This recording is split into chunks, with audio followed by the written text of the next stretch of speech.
In this video, you will learn what are various ways to troubleshoot your Netgear Range Extender device EX5000, AC1200 in case if you are unable to connect to your mobile or faces an error, or maybe a weak signals. The first thing that you can do is try rebooting your Netgear Range Extender and your router.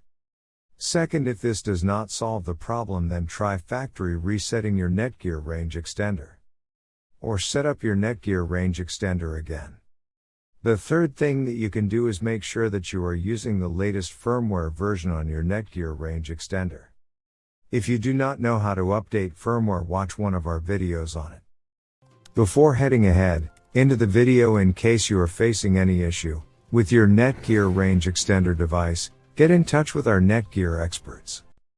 Thanks for watching our video, and do not forget to like, share, and comment on the video, so that you never miss any video from our channel.